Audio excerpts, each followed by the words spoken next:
devocional 159, a idolatria de Salomão, e o texto é lá em 1 Reis, capítulo 11, 1 Reis 11, nós vamos fazer a leitura desse texto, tá? 1 Reis 11. Vamos fazer a leitura? A idolatria de Salomão. Vamos tentar entender um pouquinho isso daí e vamos tentar entender o que levou Salomão realmente a praticar a idolatria propriamente dita, no sentido de adoração a ídolos, de adoração à imagem, essas coisas todas, né? Vamos ver o que acontece aqui. Bom, 1 Reis, capítulo 11, diz assim: ora, além da filha de Faraó, amou Salomão muitas mulheres estrangeiras, como, por exemplo, moabitas, amonitas, edomitas, sidônias e etéias. Muito bem. Isso aqui são algumas das nacionalidades, né, dos reinos que Salomão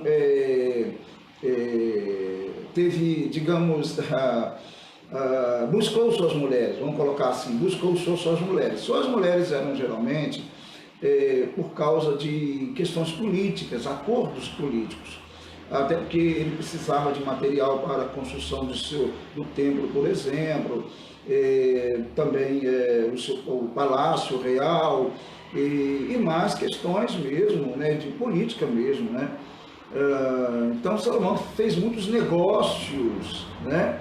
E ele tinha, em troca disso, princesas, mulheres, princesas dessas nações faladas aqui, moabitas, amonitas, edomitas, sidônias e etéias. Todas essas nações eram, historicamente, inimigas de Israel e eram nações politeístas, ou seja, essas nações adoravam vários e vários deuses, né? E eram idólatras, né? Idólatras de adorar ídolos, no caso, imagem de escultura, essas coisas assim, né? Como a Bíblia diz, deuses, né? Muito bem. Então Salomão fez isso, né? Buscou essas mulheres. Então o verso 2 diz: eu estou em 1 Reis, capítulo 11, agora 2.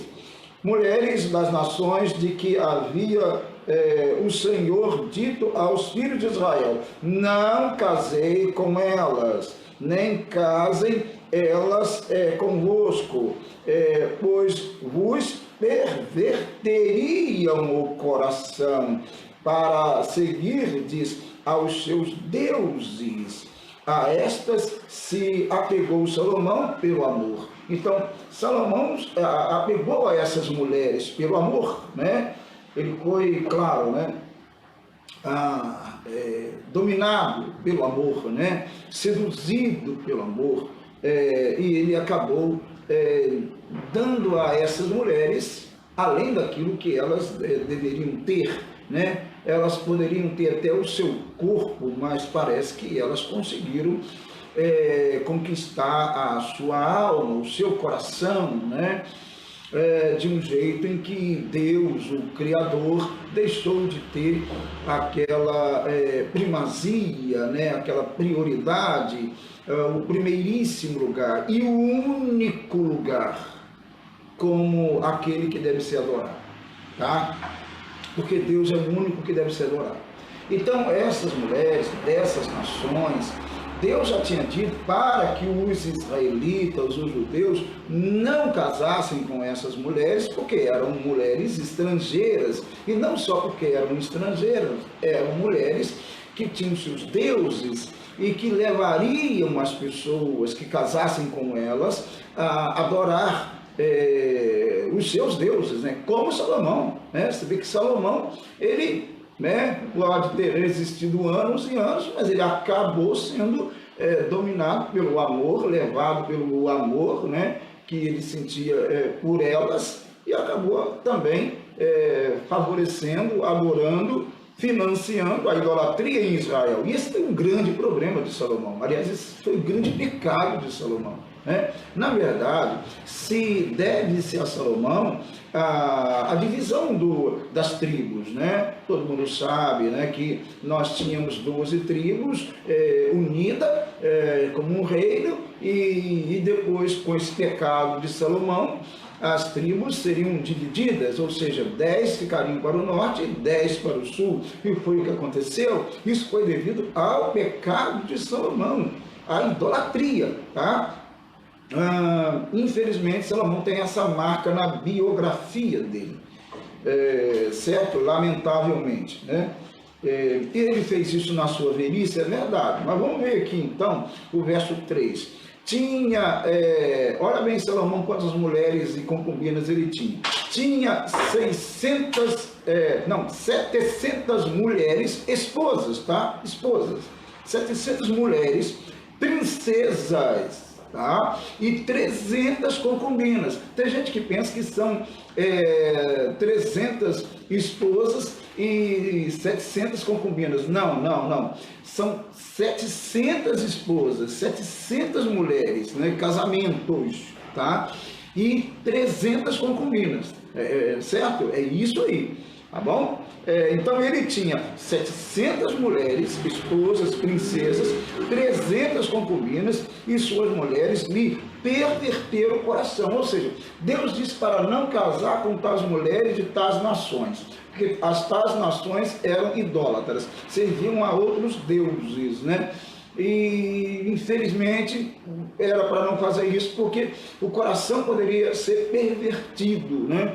Porque Deus conhece os homens. Os homens são, digamos, né, tirando pelo próprio Salomão, Sansão, os homens são fáceis de serem dominados, né, levados, né, entendeu? Conduzidos, digamos assim, né, pelas mulheres. Então, infelizmente, então, para não pecar, tem que cortar logo o mal pela raiz. Salomão deveria ter cortado o mal pela raiz, simplesmente não ter casado com essas mulheres, né? Essas mulheres estrangeiras, essas mulheres, claro, ligadas à idolatria. Mas infelizmente não foi assim que aconteceu. Salomão desobedeceu a Deus, casou com essas mulheres, e muitas mulheres, e o coração dele ficou pervertido, né? Ou seja, conduzido ao pecado, o coração de Salomão, tá? Essa é a idolatria de Salomão. A gente tem que ter muito cuidado também, amados. Todos nós temos que ter cuidado. E aí, depois, quando eu li o devocional, está bem claro lá, mas é isso daí, muito cuidado. Porque, olha bem, Salomão, ele acabou cometendo o pecado da idolatria, é verdade. E o grande problema de Salomão é que ele foi o rei que começou a financiar a idolatria em Israel. E isso é muito sério, né? E muito pesado. Ele foi o pioneiro, ele começou a financiar, o Estado financiando a idolatria, porque ele ajudou nas obras, nos altares, né? Nos santuários aos deuses e tal. Então ele financiou, ou seja, o Estado financiou. O Estado começou a financiar a idolatria em Israel, e isso para Deus foi algo terrível, tá? Então entendamos isso. Mas aqui, aplicando aos nossos dias, ao meu e ao seu coração, o que pode nos levar a sermos idólatras, né? A colocarmos algumas coisas ou pessoas em lugar de Deus, do Criador, né? Em colocar uma criatura no lugar do Criador, né? O que poderia levar-nos a isso? A gente tem que ter cuidado, porque Salomão, as mulheres o levaram a isso, tá? A idolatria, e ele cometeu esse pecado terrível diante dos olhos de Deus, um pecado terrível e horrível e abominável, né? Diante dos olhos de Deus. Ele cometeu isso, tá? E não só cometeu como pessoa, mas ele levou o Estado a fazer, ele levou a nação a fazer, querendo ou não, ele levou, até porque ele dava um péssimo exemplo, né? essas coisas assim, tá? Bom, o verso 4 diz, sendo já velho, aí vem esse detalhe, né? Sendo já velho e considerando que naquele contexto velho, o termo usado no hebraico, tal, naquele contexto, pode ser uma pessoa até mesmo de 50 anos, de repentemente, né? Mas a ideia é que Salomão, ele tenha aqui em torno de 60 anos, possivelmente, né? Mais ou menos isso, né? Considerando aquele contexto, uma pessoa velha, né? Considerando hoje uma pessoa de 60 anos, já é chamado também idoso, mas digamos que ainda por a questão da vida hoje, da expectativa de vida hoje, um homem poderia viver aí, sei lá, 75 anos, sei lá, 80, não sei, mais ou menos. Então, mas naquele contexto, 60 anos seria bem, né, digamos, idoso, realmente. Então, sendo já velho, e pode ser que ele tenha em torno dessa idade que eu falei, suas mulheres lhe perverteram o coração para seguir outros deuses, e o seu coração não era de todo fiel para com o Senhor seu Deus, como fora o de Davi, seu pai. Qual a diferença entre Salomão e Davi? Olha, ela é substancial, né? Lógico, né? Salomão, ele cometeu esse pecado de idolatria, ele entrou fundo nisso daí. E Davi é uma pessoa com todos os erros que ele tenha cometido, e todos os erros de Davi também, ele, claro, pediu perdão, ele se arrependeu, tornaram-se públicos e ele se arrependeu. E Salomão não se tem notícia dele, de que ele tenha se arrependido, né? Não há notícia nisso na Bíblia disso. Há notícia de que ele pecara quando era já idoso. Mas isso não tira de Salomão digamos, a sacralidade dos seus ensinos, né? E dos seus livros, né? Lógico que não. Mas é inegável o pecado dele, a idolatria dele em sua velhice, né? E ele realmente, o seu coração foi pervertido, né? Dominado pelo amor por essas mulheres que ele tinha, né? Então, aqui diz assim, então, né? Então, ele não era fiel a Deus, não era um adorador de Deus, como fora Davi, porque isso é inquestionável, Davi o era. Não era olha que a Bíblia dá muitas informações, né? Há um conteúdo vastíssimo, considerável da vida de Davi na Bíblia, né? Claro, muito mais do que Salomão ou qualquer outro rei.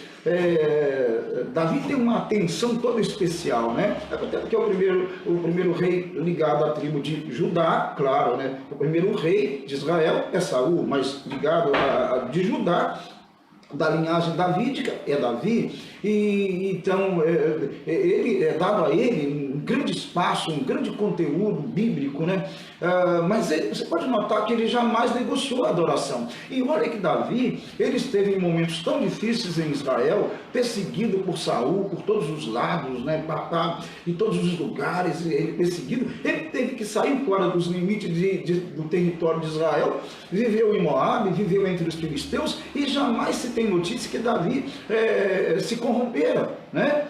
Em nenhum momento ele se corrompera em relação à adoração, né? A outros deuses. Mas Salomão, lamentavelmente, o fez, né? E o fez, digamos, quando ele fez realmente, falou assim, poxa, eu vou fazer um negócio para arrebentar mesmo, né? Vou fazer pesado, vou fazer para arrebentar. E é o que ele fez. Aí o verso 5 diz assim, Salomão seguiu a Astarote, né? Considerada na mitologia cananeia, por exemplo, como a esposa de Baal, tá? Astarote, deusa dos sidônios, a Milcom, a abominação dos amonitas, e ali tem outros nomes também que é falado em outros textos, né?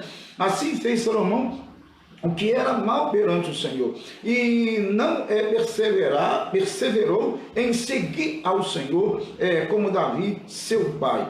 Aí mais aqui no 7 diz, nesse tempo edificou Salomão, olha bem, ele edificou, né, um santuário a Quemos, meu Deus, a abominação de Moabe, né, um deus de Moabe, sobre o monte fronteiro a Jerusalém, né? Ou seja, no monte talvez aqui das Oliveiras, né?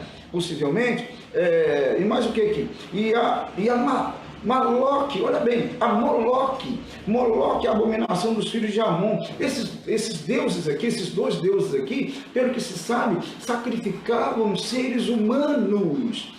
E Salomão fez isso, ou seja, Salomão estatizou a idolatria, esse pecado da idolatria. Isso é muito lamentável. Ele inaugurou um processo que vai contaminar muitos reis, todos os reis das tribos, né, do norte vão ser contaminados, porque todos os reis serão perversos e idólatras.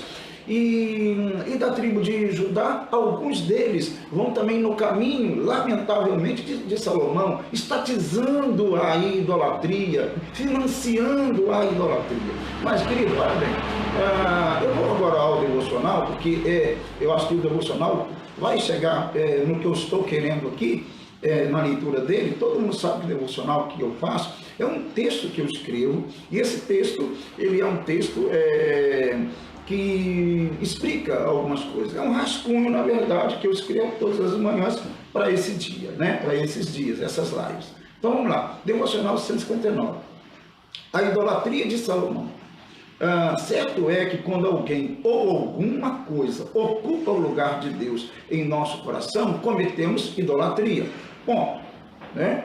Num conceito mais amplo, somos idólatras não apenas quando nos prostramos diante de um ídolo, diante de um Deus, mas também quando alguma coisa ou pessoa, isto é, qualquer criatura toma em nosso lugar, em nosso coração, o lugar do Criador. Então, quando qualquer coisa, qualquer pessoa toma em nosso coração o lugar do Criador, ou seja, qualquer criatura, seja pessoa, seja animal, seja objeto, qualquer coisa que tome no nosso coração o lugar do Criador, isso é idolatria. Essa pessoa é idólatra, né? Pode ser, por exemplo, sei lá, um game, pode ser a TV, pode ser a internet, seja lá o que for, pode ser uma pessoa, pode ser o pai, a mãe, pode ser o filho, a filha, sei lá, pode ser qualquer, né, que ocupe o lugar de Deus. Isso é o que? Idolatria, né? Se constitui idolatria, certo? Nós pensamos em idolatria apenas alguém que se prostra diante de ídolos, né? Pensamos assim, né? Mas é muito mais do que isso, um conceito é mais amplo do que isso. Então, olha bem, isto quer dizer que voltamos as nossas costas para o Senhor. Quer dizer, quando somos idólatras, nós voltamos as costas, nós damos as costas para Ele, né? Deixando-o de lado, abandonando-o, em suma, traindo-o, e olhamos firme e muitas vezes cegamente para aquela ou aquilo que tomou o lugar de Deus. Tá? Então a gente deixa de olhar para Deus e olha para aquela pessoa e olha para aquele objeto, para o carro, por exemplo. Tem pessoas que realmente, né, eles começam a idolatrar o carro. Eles amam tanto o carro que eles deixam de amar a Deus, deixam de amar o Criador, por incrível que pareça. Há pessoas que amam o dinheiro, né, essa idolatria, né? Amor ao dinheiro, a avareza é um tipo de idolatria. Então entendam bem, um filho pode ocupar o lugar de Deus no meu coração, a esposa pode fazer, ou então o esposo pode fazer, ou então, sei lá, outras coisas pode fazer, ou eu mesmo, né? Ou eu mesmo na soberba, no egoísmo, eu posso achar que eu sou alguma coisa que não sou, e pronto, né? E adorar-me, né? Entendeu? E essa coisa, né? É isso daí, tá? Então, é só entender isso aí. Bom, nesse caso, os sintomas comuns em tais idólatras, presta atenção nisso aqui, tá? Nesse caso, os sintomas comuns em tais idólatras podem ser desprezo pela palavra de Deus. Salomão desprezou a palavra de Deus, era mandamento do Senhor, né? Não adorar outros deuses, tá? E ele desprezou a palavra de Deus. Isso é um sintoma do idólatra, tá? Ele despreza a palavra de Deus. E junto disso, ou por causa disso, desprezo pelos princípios bíblicos, claro. Se eu, vamos imaginar, se eu coloco uma pessoa em primeiro lugar na minha vida, eu posso começar sim a desprezar princípios bíblicos por causa daquela pessoa, né? Tipo, julgar que algo que ela pratique não seja pecado, por exemplo, ou até participar com ela, ou coisas assim, como o adultério, ou qualquer outro tipo de pecado, sei lá, tá? É bom para entender isso, certinho? Então, desprezo pelos princípios bíblicos é outro sintoma do idólatra. Desprezo pelas autoridades espirituais constituídas, sim, também. Porque à medida que eu me adoro ou adoro alguém, posso desprezar sim as autoridades constituídas sobre mim. Posso desprezar por amor a ABCD ou a um partido político, desprezar as autoridades constituídas da nação, ou então na igreja, desprezar as autoridades constituídas por Deus ali naquela igreja, tá? Por considerar-me melhor ou coisas assim, tal. Muito bem. Continuando aqui. E junto disso, ou por causa disso, atitudes de desobediência, rebeldia. Salomão, que ele desprezou os princípios bíblicos, ele desprezou as autoridades constituídas por Deus, porque ele, sendo o rei, ele não estava acima de Deus, e no caso ele deveria ouvir a palavra dos profetas, e ele desprezou isso tudo, e ele foi o quê? Desobediente. Aí diz aí, junto disso, ou por causa disso, atitude de desobediência, rebeldia, Salomão se rebelou, né, contra Deus, né?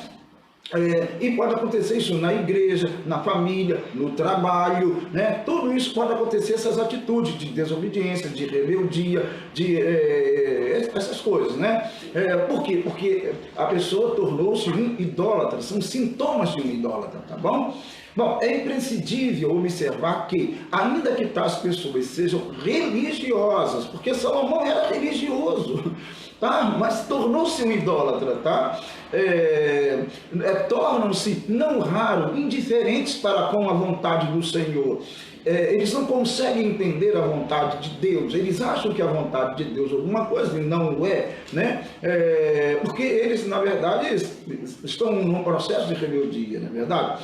E dependentes no fundo das suas próprias vontades, quer dizer, começam a fazer as suas próprias vontades e desprezam a vontade do Senhor, dos seus próprios desejos, né? O desejo de conseguir, o desejo de agradar fulano, ciclano, sei lá, seja o que for. Tá bom? Se Deus ocupar, agora finalizando, se Deus ocupar verdadeiramente o primeiro lugar em nossas vidas, estaremos livres dos sintomas citados e efetivamente daquilo que chamo de idolatria salomônica. Isso mesmo, idolatria salomônica, né? Que é essa idolatria, né? Conduzida, não, aqui não é sabedoria, não, aqui é idolatria salomônica, no sentido de que Salomão, como idólatra, né? Ele tornou-se um modelo de idólatra e ele foi levado, conduzido por causa de suas mulheres. Então, antes dele adorar os deuses, os ídolos, Salomão adorou as mulheres, colocou as mulheres acima de Deus em seu coração, ou seja, as mulheres ocuparam o lugar do Criador, e aí pronto, aí vai embora, tá? É isso daí, deu para entender? E com isso livres.